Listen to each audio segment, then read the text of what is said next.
Escucho las críticas al movimiento feminista, las comprendo en contexto, interpreto que se ve como agresivo el modo en que se exigen determinadas necesidades que hacen al cuidado de la vida de las mujeres en medio de un sistema machista, patriarcal, o sea, en una sociedad donde el hombre de hecho tiene más derechos y prerrogativas que las mujeres.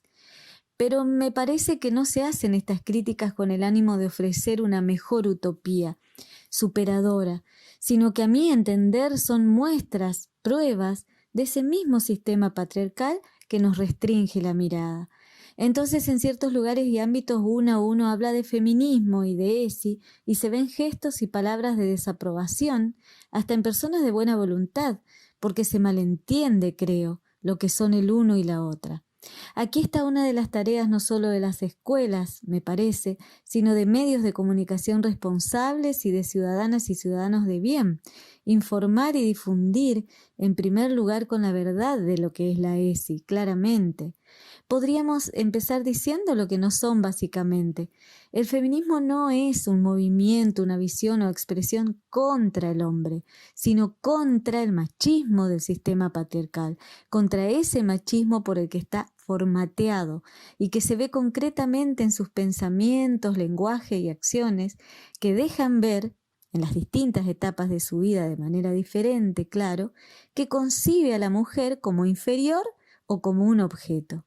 No todos los hombres son machistas, ni todas las mujeres son feministas. No todas por ser mujeres queremos la igualdad de derechos. De hecho, hay mujeres machistas que piensan o muestran con sus actitudes que piensan como el hombre machista. Y la ESI, por su parte, no existe, por ejemplo, para enseñar a tener relaciones sexuales a cualquier edad, alentando el erotismo, ni a saber cosas que no son adecuadas a cada etapa, sino que pretende que nos eduquemos viviendo la igualdad de derechos entre los géneros y que aprendamos con conocimientos científicos a mirar el mundo donde somos seres sexuados desde que nacemos, desde el conocimiento de sí mismo, de sí misma, el respeto hacia sí y hacia las demás personas. ¿Quién, si tiene buena voluntad, podría estar en contra de esto? No hablo de quienes tienen elecciones ideológicas claras en contra de la ESI, contra quienes a mi entender no queda otra opción que la lucha, claro que siempre desde la palabra y el respeto. Lo concreto es que los temas que no se hablan o se hablan sin mediación adulta responsable se aprenden de cualquier modo en otro lado, como redes y medios de comunicación. Y si no se cuestionan ciertos aprendizajes, se lo ve como sanos y normales. Por ejemplo, dentro del estereotipo de mujer del amor romántico, se cree que el no de la mujer a veces es sí y el no de los hombres siempre es no, por esto de la no determinación que se le adjudica a nuestro rol. Circula el prejuicio de que si una chica anda sola a altas horas de la noche, por ejemplo, es porque busca sexo, por lo tanto ni siquiera cabe preguntarle.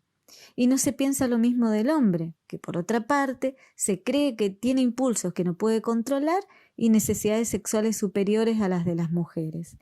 Dos ejemplos concretos que parecen muy simples, pero que a la hora de ponerse en acción significan no respetar el no de una mujer y tomarla como objeto, y pueden significar muerte. Por eso el feminismo no es un tema solamente de mujeres, es de hombres y de mujeres de buena voluntad y de los demás géneros que existan. Pero el no de la mujer significa no. ¿Por qué le hicieron eso a Rocío?, nos preguntamos.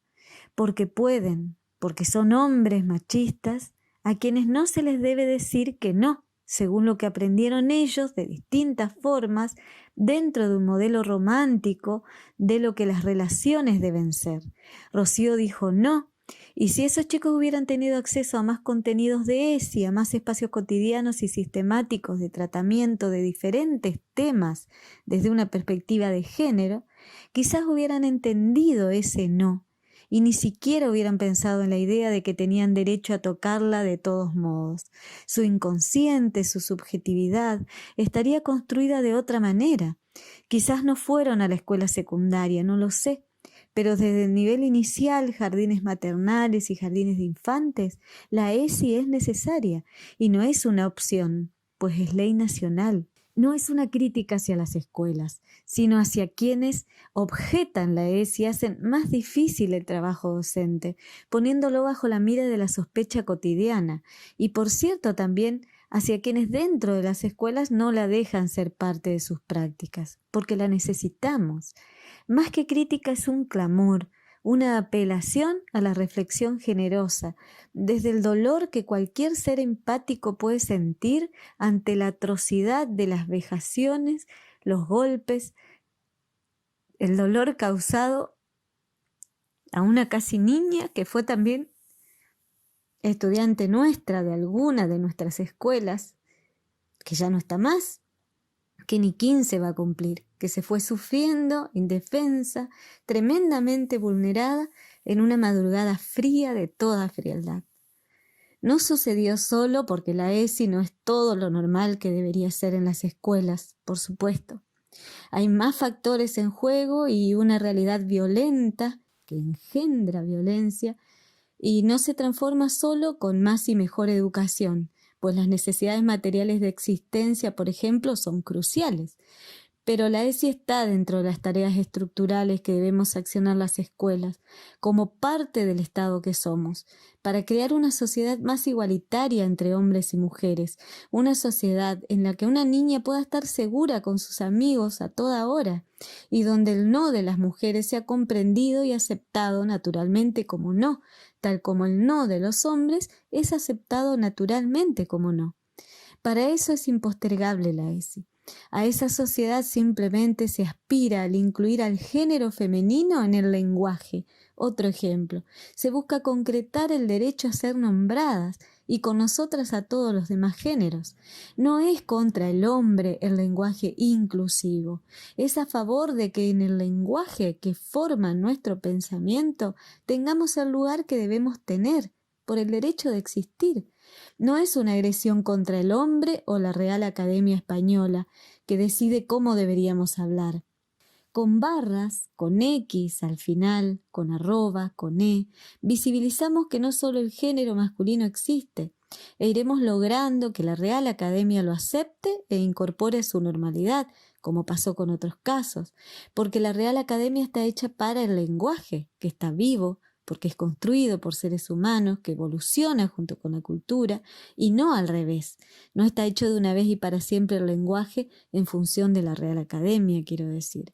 En fin, aunque todo sepa poco, estas son las palabras que puedo decir como homenaje a la valiosa vida de Rocío desde los amores y de todas las mujeres violentadas, a tantas existencias tan violentamente truncadas. Aunque sepa poco, digo, porque el femicidio de Rocío deja una huella imborrable en la historia de reconquista de la región, de la humanidad que la registra. Y porque Rocío ya no volverá a sonreír como en esa foto, y el feliz cumpleaños debe estar siendo una mueca dura, insoportable, un dolor lacerante en quienes la conocieron y aman en estos días. No es justo. Por eso necesitamos, entre otras cosas, que necesitamos en pos de la igualdad y la justicia, que se entienda la educación sexual integral y que ella sea parte de la normalidad de las prácticas diarias de todas las escuelas y en todos los niveles. ¿Para qué? Para poder pensar, por ejemplo, frente a esta idea del amor romántico, qué cambios podemos proponer junto con el estudiantado de cada nivel. Proponer y vivir. Y lo necesitamos ayer, ahora mismo, ya, porque podemos volver a tejer desde ella los hilos que ahora están desgarrados de la esperanza de que otro modo de relacionarnos es posible. Muchas gracias por su tiempo.